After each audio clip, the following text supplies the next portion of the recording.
Alright, in order to hem my drapes, this is what I like to do. I like to do a nice deep hem.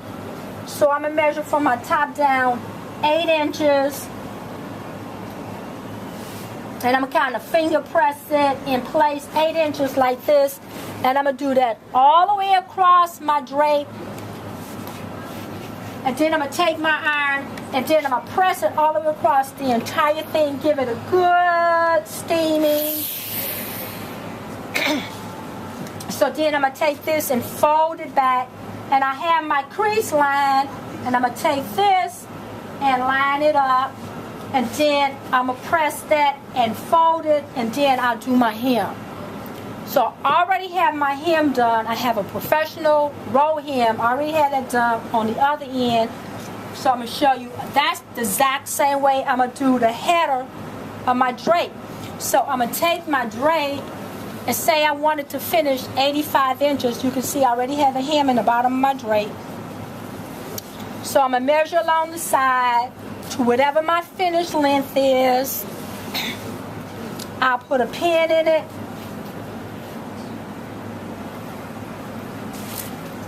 So say my finish actually is 87 inches. And then I'm going to do the same thing. I'm going to measure. I want, again, my pleated tape, my header tape, maybe 3.5 inches wide. This is 3.5 inches wide. So I'm going to take this. That's the top of my drape. And I'm going to fold it up and press it. And then I'm going to fold it back and press it. And then pin it in place, and I'll get my pleated tape in my drape. This I'm not, however, going to sew down in place. Except for the ends, I will lock my ends, and you can do that by hand with a slip stitch.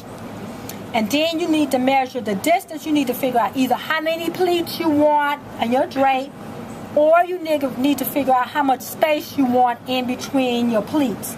Usually the pleats about between. On my end, I start in 1.5 inches, and then I measure 5 inches and grab it. And from here to here, 2.5 inches, so that's a total of 5. And then I'm going to stitch down, and then I'm going to take it and push it down like this, and then stitch across the bottom to form a pleat in my drape. So it's all kind of different pleats. You can look online and see what kind of pleat you want for your drapes, and you can do all kind of different finishes. Now also in the bottom of my drape, I want some weights in the corner. When you buy your drapes, they have those little weights in the corner. So I want to take a weight, because when I hem my drapes on the machine, this is so heavy I start right here and go up. So I want to show you how to do a little slip stitch. I put my weight in between there. I want to tuck all those little threads in. I'm using upholstery thread. I already have a knot in it. And I just want to go in between the two and do a slip stitch. I don't want you to be able to see my stitches. Now give it a little tug, pull it tight. So where I come out, that's where I want to go in. And I want to come out and go in where I came out on the other side and pull a little taut. And you get the idea, and go all the way around so it's locked in between, and slip stitch. And this same stitch you want to do on the top of the drapes also. So here I'll probably do me a little knot. If you go in, push it out and leave it, and do a wrap around the needle a few times, pull it taut, got a nice knot. And of course I finished that broke on me. But I would finish that all the way up the side. So I have me a real nice finish on my drapes. Alright, so next time I'll show you how to finish the pleats on the top of your drape. Okay, when making your draperies or curtains, it's always very important that everything is on grain. If you can rip it. But if you cannot, it's very important that you at least pull the grain, pull a strand, and cut it. Because if you don't, you know, they're not going to line up when you put them together. So I'm either going to pull a strand to make sure all my panels are exactly even straight across, or you can see on this fabric I was able to rip it.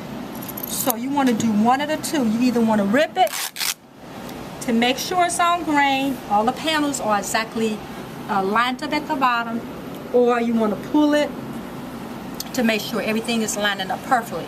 Now the other thing is when you're doing drapes and you have a panel with a print on it or a design, you have a pattern repeat. So this pattern I want to match on my drapes all the way across the entire thing. So if I measure from this top to this top, I can find out my pattern repeat. So when I purchase my fabric, this panel repeat is 19.5 inches. I have to purchase at least 19.5 inches extra to make sure that I can match all my panels. Now here I already cut these to length, but you can see that I would take this and cut it out, and you see I take this one and line it up, and I will cut all my patterns. You see these all match, they're exactly the same to all my lengths.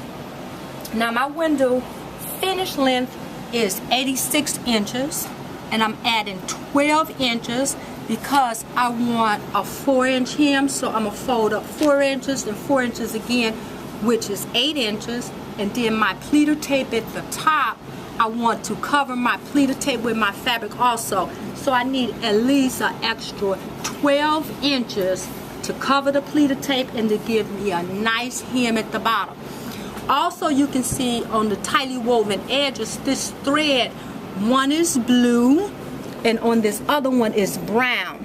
So when you sew these together, you should sew a blue one and a brown one together. You know that you have your right sides together. So on my other panel, I have a blue and a brown one together also. And then here you can see that if I took this and pinned it together, and I flipped it open as if I had stitched it together, you can see right here where my panel, my repeat is the same all the way across, and that's what you want. That's the mark of custom drapes. So we're not doing home sewn drapes or curtains, we're doing some custom draperies. Now if I was lining them, I would do exactly the same thing, except for I have my lining only a couple of inches shorter. I'm going to sew this together on the regular sewing machine. I would stitch it together and then press the seam open, and I would probably sew in on this panel 3/4 of an inch and press the seam open, or serge the seam off, or you could do a French seam if it was sheer fabrics. So whichever way you want to finish the panels. And then I want to measure in 3 inches and press my side and then fold it back 1.5 inches. And you can either use your machine to hem the sides and the bottom. I would do my bottoms first, and then I would do my sides, and I would drop a drapery weight in the corner, and then I would finish my tops. So in order to figure out how many yards you need to figure out the width of the window, and then decide whether you want 1 times fullness, 2 times fullness, 3 times fullness is usually with sheer fabrics. And then you need to add an extra 12 inches to each panel. These only 1.5 panels wide, because on the picture I told you they're just going to stack back to the side of the window. And then next time you see me, we will have these sewn together. Press the seam open. I'll show you how to do the hem and how to do the sides and how to put the pleated tape in.